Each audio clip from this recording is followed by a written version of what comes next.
अध्याय 5 कर्मयोग कृष्ण भावना भावित कर्म। अर्जुन ने कहा, हे कृष्ण, पहले आप मुझसे कर्म त्यागने के लिए कहते हैं और फिर भक्ति पूर्वक कर्म करने का आदेश देते हैं। क्या आप अब कृपा करके निश्चित रूप से मुझे बताएंगे कि इन दोनों में से कौन अधिक लाभप्रद है?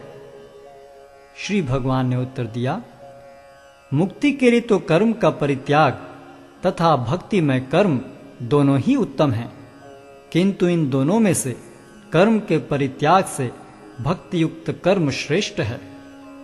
जो पुरुष न तो कर्म फलों से घृणा करता है और न कर्म फल की इच्छा करता है, वह नित्य सन्यासी जाना जाता है।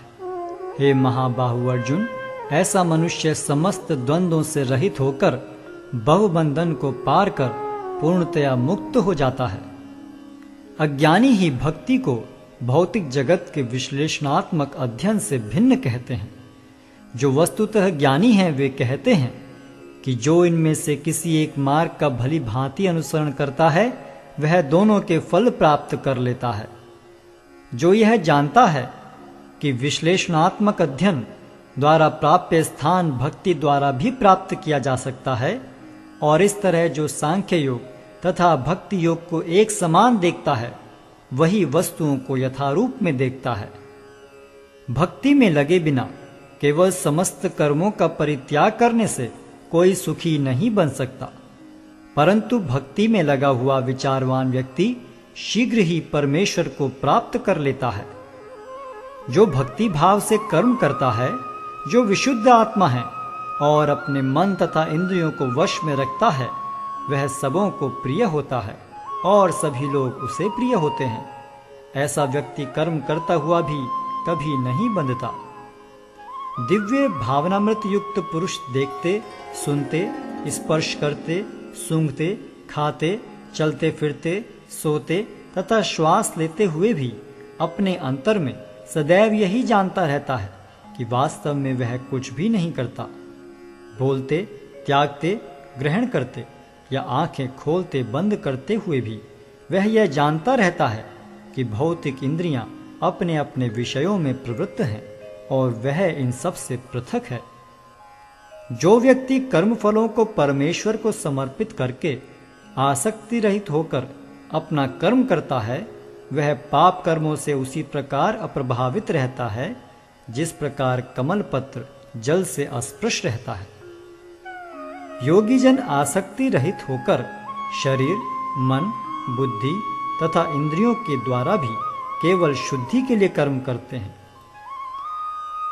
निश्चल भक्त शुद्ध शांति प्राप्त करता है, क्योंकि वह समस्त कर्मफल मुझे अर्पित कर देता है। किंतु जो व्यक्ति भगवान से युक्त नहीं है और जो अपने श्रम का फल कामी है, वह बंध जाता है। जब देहधारी जीवात्मा अपनी प्रकृति को वश में कर लेता है और मन से समस्त कर्मों का परित्याग कर देता है, तब वह 9 द्वारों वाले नगर में बिना कुछ किए कराए सुखपूर्वक रहता है। शरीर रूपी नगर का स्वामी देहधारी जीवात्मा न तो कर्म का सृजन करता है, न लोगों को कर्म करने के लिए प्रेरित करता है, न ही कर्म फल की रचना करता है। यह सब तो प्रकृति के गुणों द्वारा ही किया जाता है।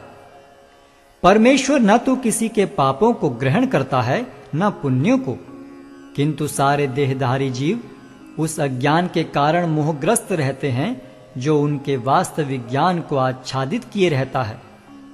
किंतु जब कोई उस ज्ञान से प्रबुद्ध होता है जिससे अविद्या का विनाश होता है, तो उसके ज्ञान से सब कुछ उसी तरह प्रकट हो जाता है जैसे दिन में सूर्य से सारी वस्तुएं प्रकाशित हो जाती हैं।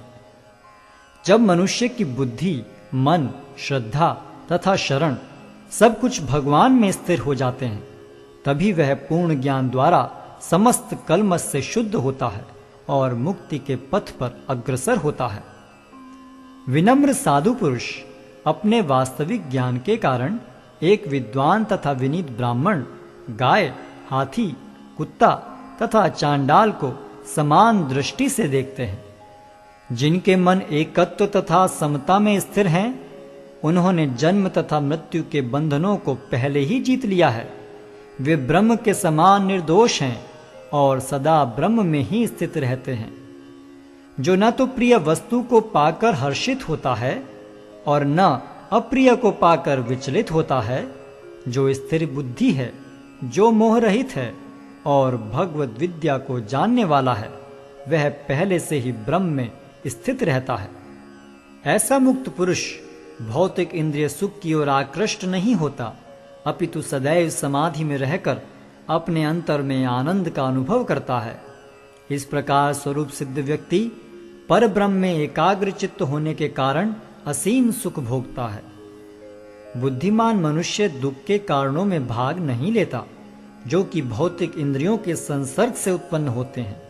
हे कुंती पुत्र, ऐसे भोगों का आदि तथा अंत होता है, अतः चतुर व्यक्ति उनमें आनंद नहीं लेता।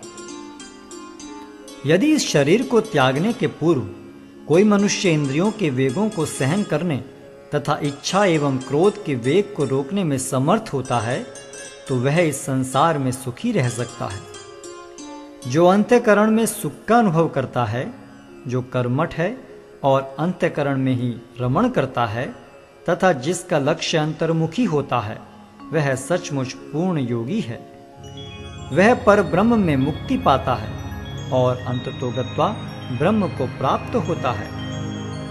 जो लोग संशय से उत्पन्न होने वाले द्वैत से परे हैं, जिनके मन आत्म साक्षात्कार में रत हैं, जो समस्त जीवों के कल्याण कार्य करने में सदैव व्यस्त रहते हैं और जो समस्त पापों से रहित हैं, वे ब्रह्म निर्वाण को प्राप्त होते हैं।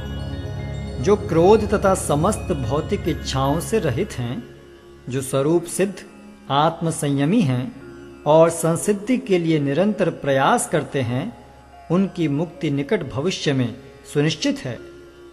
समस्त इंद्रिय विषयों को बाहर करके, दृष्टि को भौहों के मध्य में केंद्रित करके, प्राण तथा पान वायु को नथुनों के भीतर रोककर और इस तरह मन, इंद्रियों तथा बुद्धि को वश में करके जो मोक्ष को लक्ष्य बनाता है, वह योगी इच्छा, भय तथा क्रोध से रहित हो जाता है। जो निरंतर इस अवस्था में रहता है, वह अवश्य ही मुक्त है। मुझे समस्त यज्ञों तथा तपस्याओं का परम भोक्ता, समस्त लोकों तथा देवताओं का परमेश्वर एवं समस्त जीवों का उपकारी एवं हितैषी जानकर मेरे भावनामृत से पूर्ण पुरुष भौतिक दुखों से शांति लाभ करता है।